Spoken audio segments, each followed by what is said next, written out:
बाद सबा कुछ तूने सुना, मेहमान जो आने वाले हैं, कलियां न बिछाना राहों में, हम पल के बिछाने वाले हैं। Doctor Frank Islam.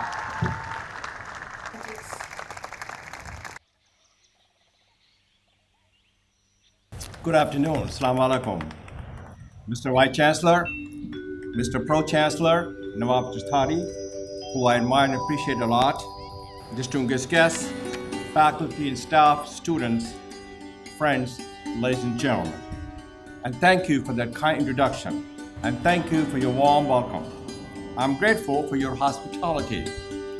This is a wonderful day for me and for my wife Debbie and for my family who are here today. I want to say how honored we are to be part of the Aligarh family tree. Looking at you today, I never felt so blessed. Before I begin, I would like to take this opportunity to express my deep gratitude to the Vice Chancellor for inviting me to Syed Day celebration and to deliver this address. I want to commend the Vice Chancellor for his leadership, but also for his enduring and selfless service to Aligarh Muslim University. Thank you, Mr. Vice Chancellor, for all you do to make a profound and positive difference in people's lives. You continue to be the source of strength and inspiration. You are indeed the guiding light. The future of Aligarh rests upon your shoulder. We are here to lighten your load and lift your spirit. We look forward to being a partner with you as you undertake to help build a stronger and prosperous Aligarh Muslim University. Your leadership ensures that AMU future is as promising as its proud past. You carry the torch to light the way. Mr. Vice Chancellor, give him a big round of applause to the Vice Chancellor. As the person who introduced me said something about why we have given so much money to why our foundation made a significant investment to build Frank and Debbie Islam Management Complex and Frank and Debbie Islam Auditorium at the Mass Communication Department. It is because AMU helped me who I am, and for that, I'm deeply grateful. What's best in me, I owe it to Aligarh Muslim University. This is where my journey began. It shaped my story and determined my destiny. It instilled and infused in me a strong sense of values, which provided me a bridge to the future. My investment at Aligarh Muslim University is my way of saying thank you, Aligarh Muslim University, and thus keeping the students' hope alive and well. I said this before, but I will say it again. I love Aligarh Muslim University. And I look forward to working with you, with the Vice Chancellor, in making more investment for the future developments of Aligarh Muslim University. This is just the beginning of my investment, not the end of my investment. Let me get back to my remarks. It is truly a privilege and distinct honor to be with all of you, my fellow Aligarhians, and the friends of Aligarh, and to speak on this most special day. The day is special because it commemorates the unrivaled and unparalleled accomplishment of Syed and the legacy that he left all of us who graduated from this splendid, marvelous, beautiful institution. It is more special because of the awards that will be given to those who have built upon his legacy. I want to congratulate Farhan Nizami, who is a dear friend of mine. And Farhan, congratulations to you. I myself have received many awards named after Syed. I've also spoken to bicentennial celebration recognizing the 200th birthday of Syed, an event organized by the Aligarh Alumni Association of Washington, D.C. And I have mentioned or quoted Syed in many speeches that I have given over the past decade. Syed's words and deeds are relevant at all times. They take on new meaning and significance to guide us in this divisive day of age and these trying, troubling times for India and the world. That is why I have entitled my remark, Remembering and Building upon Sir Syed's Legacy of Love, Learning and Light. In my remark, I will highlight Sir Syed's vision and how that vision has shaped us and compelled us to act as a fellow Alligerians. I will begin by discussing Sir Syed's legacy of love for all mankind. Sir Syed had a vision of peaceful coexistence in a society which is pluralistic like India, but moreover of collaborations and communal harmony in their society. What a collegial and compassionate point of view the Sir Syed had. So why did Sir Syed have such a vision and foresight? It was partly attributable to the way he saw the world and its inhabitant.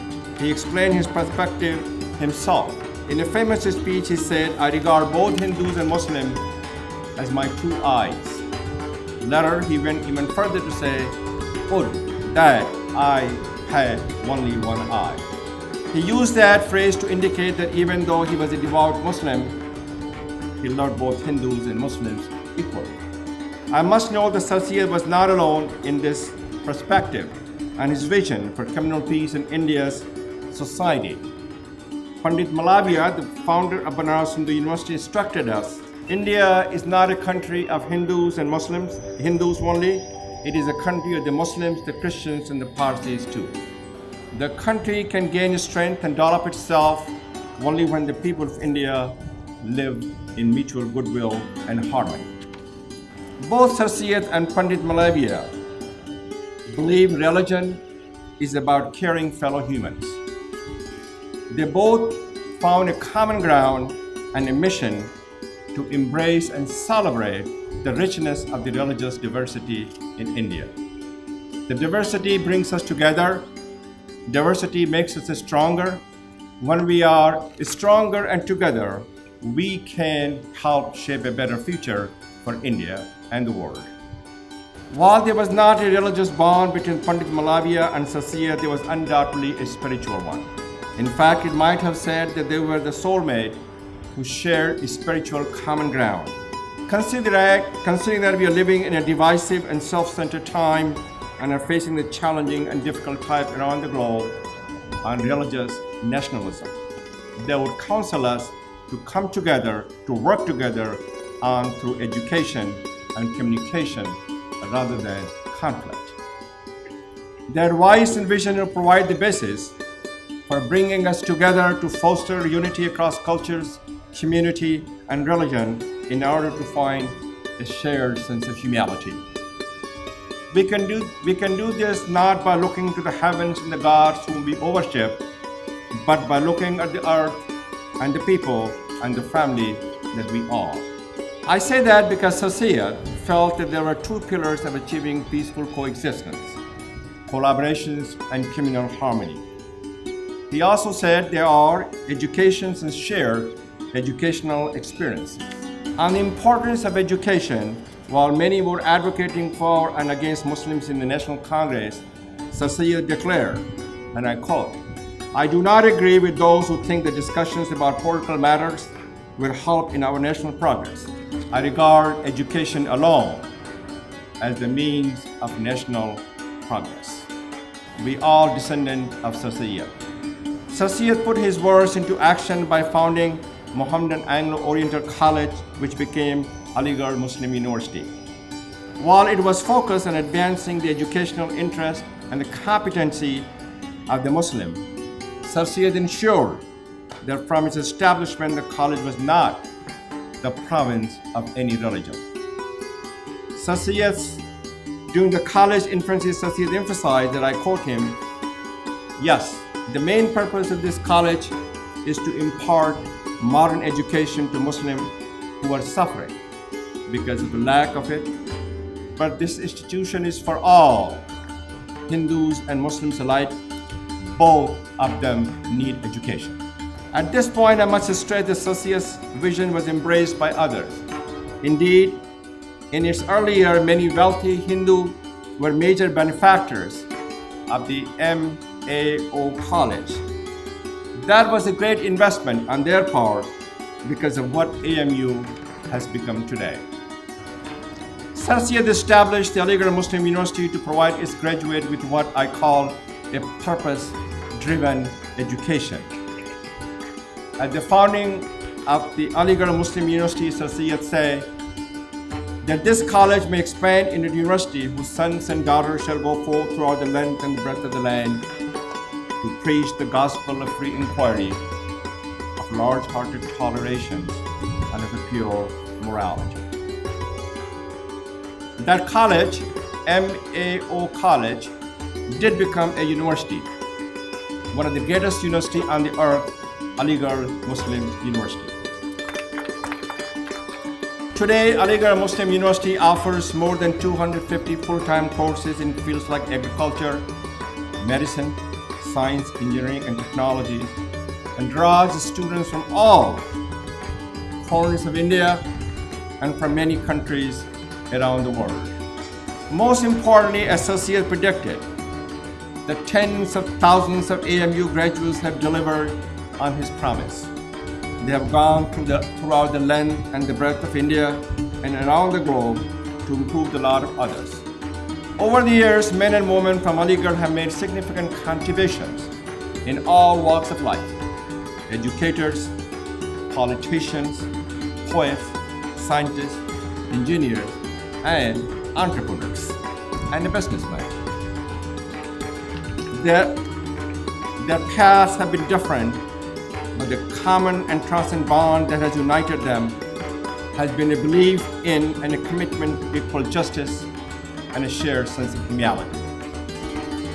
A combination of technical expertise and moral rectitude has enabled these graduates of Aligarh Muslim University to make their mark in India and the world, and to serve as a positive role models for others. There are currently almost 20,000 Aligarh alumni in 100 countries worldwide. I am one of them. In my opinion, the real tribute to Sir Syed is the gift of a sensitive and sensible education that we have received at Aligarh Muslim University. We have been enriched, enabled, and empowered by Sir Syed's educational initiatives. Now it is our responsibility to assist others in securing the benefits of education similar to that we have received at Aligarh Muslim University. AMU graduates have done much, but our journey to deliver on Sir Syed's vision is not over. I have talked about Sir Syed's legacy of love, his legacy of learning. I will talk about in the final part of my speech, the legacy of the light. Sir Syed's legacy of lives within all of us. His legacy lives in bright lights and dark shadows, and those shadows are everywhere in the world. Near the end of the life, Sir Syed, who have lost his eyesight, said, I lost my eyesight, but not my vision. My vision never dimmed, my determination never failed. I built this institution for you, and I'm sure you'll carry the light of this institution far and wide. Darkness will disappear from around the world. There's still darkness in the world and in India. That is why we Aligarhians must continue to carry the light of this institution and renew and redouble our efforts to intensify that light. Much has been accomplished in India. India is the largest democracy in the world. India is now the world's fastest growing major economy. India is emerging as a regional and global power. Still, much needs to be done. This is especially true for minorities, Muslims, and the females. I will not go into the details, as you all know the needs of these groups are substantial. I know that different colleges and teachers and students here at Aligarh Muslim University are working actively to address them. They are investing in programs that cut across and eliminate racial, religious, and socio-economic divides. They are toiling together, transcending their creeds, to plant the seeds for doing good deeds. What I would like to highlight are two things of which I'm aware that will help make a difference and begin to shine a light into the corners of the darkness. The first is the Entrepreneurship Center in Frank and Debbie Islam Management Complex that my wife Debbie and I inaugurated yesterday during our visit. The center will be a place for promoting the 3 I's of successful entrepreneurship: ideas, innovations, and implementation. The center will be a place for cultivating entrepreneurial leaders who will be the difference maker in creating India's and the world's future. The second is inauguration of Frank and Debbie Islam Auditorium in the Department of Mass Communication that we also inaugurated and dedicated during our visit yesterday. This auditorium will be a place for students, faculty, and guests to assemble to discuss, among other things, issues related to India's democracy and the role of the free press. The free press ensures that Indian democracy will never die in darkness, but remain a global beacon of light and hope in a world that is becoming increasingly darker. If we realize that potential, India's democratic beacon will continue to shine and will grow to be even brighter. In closing, let me say the bond that binds us together is that we all are Aligarhian. And we Aligarhians are the descendant of Sir Syed Ahmad Khan. As such, we have the history, heritage, and duty and responsibility to be difference maker and the destroyers of the darkness. The stage being set in India to work towards Sir Syed's vision of peaceful coexistence and collaboration. All of us have a special opportunity and obligation to play a role in bringing about that change. We are it. It's up to you, it's up to me, it's to all of us to be the mere mortals to pursue them. Let me leave you with this quote from Sir Syed that I think is appropriate for this day today. He said, and I quote, "All human beings are our brothers and sisters. Working for their welfare is obligatory for Muslims. It is obligatory that we remember and build on Sir Syed's legacy of love, learning, and light. All of us need to sustain and carry on his vision. Thank you for all that you have done and will do as AMU legacy builders. I look forward to being a partner with you in making the difference. Let us carry the torch headed to us by Sir Syed. Please join me in this journey so we can together ensure his cause will endure and his dream shall never die. And thank you very much, and God bless you all."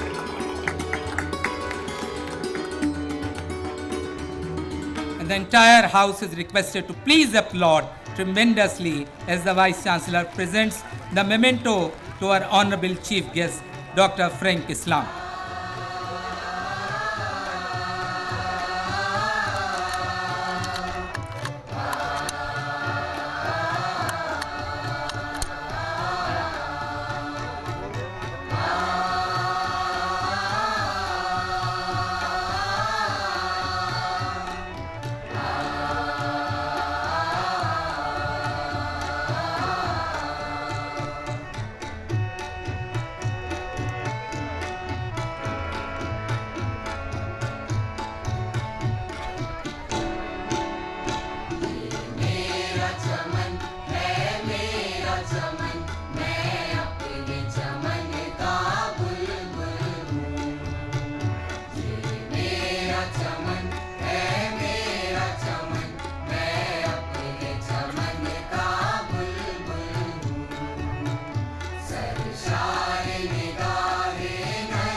रात का